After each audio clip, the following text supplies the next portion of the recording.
Hello and welcome back to Reason News. According to sources speaking exclusively to Al Jazeera, Hamas has agreed to a US proposal for a ceasefire. The draft deal was reportedly agreed upon at a high-level meeting in Doha, Qatar, between Hamas representatives and US Special Envoy Witkoff. The deal, if implemented, could mark a significant turning point in the conflict that has devastated Gaza and claimed thousands of lives. According to their sources, the draft agreement includes several critical elements. First, it calls for a 60-day ceasefire, which could provide much-needed relief for the people of Gaza and create a window for further negotiations. Second, Hamas has agreed to release 10 living captives in 2 stages. The identities and nationalities of these captives have not yet been disclosed. Importantly, the US president would personally guarantee the terms of the deal and oversee the withdrawal of Israeli troops from specific areas in Gaza.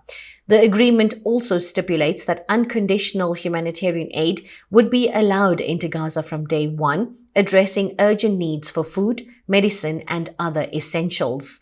Following the agreement in Doha, US Special Envoy Witkoff has sent the draft deal to the Israeli government for review and approval. The Israeli response is now being awaited, and the coming hours will be crucial in determining whether the ceasefire can take effect. If Israel accepts the terms, it would mark the first major breakthrough in months of stalled negotiations. However, previous attempts at securing a lasting ceasefire have faltered. Here's a video from Al Jazeera. Now, sources have told Al Jazeera that Hamas has agreed to a US proposal for a ceasefire in Gaza. It's understood that the group and the US Special Envoy, Witkoff, have agreed to a draft deal at a meeting in Qatar's capital, Doha. Sources tell us it includes a 60-day ceasefire and the release of 10 living captives in 2 stages. The US president will guarantee the terms of the deal and the withdrawal of Israeli troops. Sources say it would guarantee unconditional humanitarian aid from day one. The American envoy is said to have sent the draft to the Israeli government and is currently waiting for a response. Well, let's bring in Al Jazeera's senior political analyst, Marwan Bashara. He joins us now from Paris. Marwan, amid all this speculation, tell us what you make of all this. Is there genuine progress happening here? Well, there's certainly certain confusion, especially in light of the retractions that we hear from Washington. And hence, I think there's probably one of 3 explanations or scenarios. Scenario number 1 is that the United States and Israel, or Witkoff and Netanyahu, are playing good cop, bad cop, in the sense is that there is a division of labor, and they're trying merely to pressure Hamas by hook or crook, as it were, to make major concessions, accept an exchange deal without ending the war. Or it could be that there's real disagreement between Witkoff and Netanyahu, and Witkoff has basically lost all faith in Netanyahu because Netanyahu doesn't want to stop the war for his own personal and ideological reasons, and that's why Witkoff is actually creating a new contact directly with the hostage families in Israel. And the third and last, I would say it's somewhere in between, meaning we are in a moment of flux, whereby the good cop, bad cop is giving way to a major differences between the United States and Israel, whereby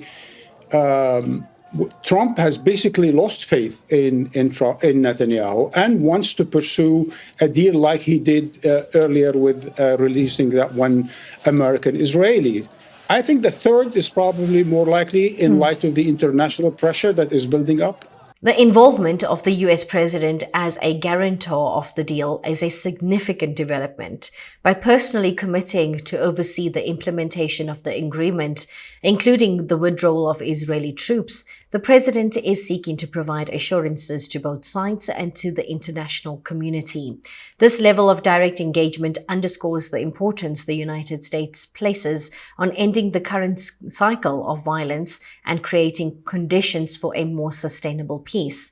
One of the most urgent aspects of the agreement is the provision of unconditional humanitarian aid from day one. Gaza's population has endured severe shortages, of food, clean water, and medical supplies, with the United Nations warning of an impending famine in some areas.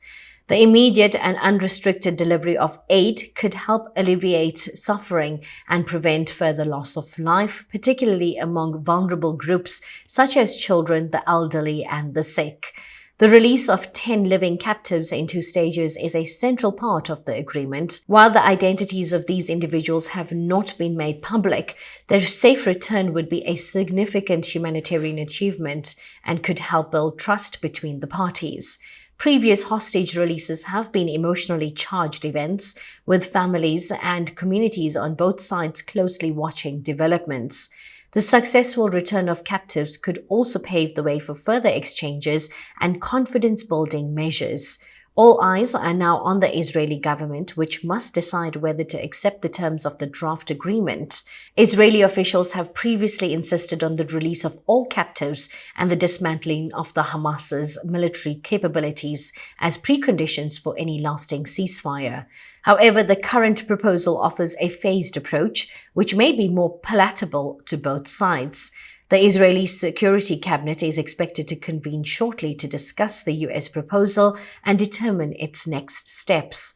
The international community is closely monitoring these developments. The United Nations, the Arab League, and the European Union have all called for an immediate ceasefire and the unimpeded delivery of humanitarian aid. Regional powers, including Egypt and Qatar, have played key roles in facilitating negotiations and are likely to continue their efforts to support the implementation of any agreement. While the agreement in principle is a positive step, significant challenges remain. Both sides have deep-seated mistrust, and previous ceasefires have been fragile. Ensuring compliance with the terms, particularly the withdrawal of troops and the delivery of aid, will require robust monitoring and international oversight. Moreover, the long-term political and security issues underlying the conflict remain unresolved. Any lasting peace will require addressing the root causes of the violence and finding a sustainable solution for the people of Gaza and Israel. In the immediate term, the focus is on the Israeli government's response. If the draft agreement is accepted, the 60-day ceasefire would begin within days, with the release of captives and the delivery of humanitarian aid following shortly thereafter.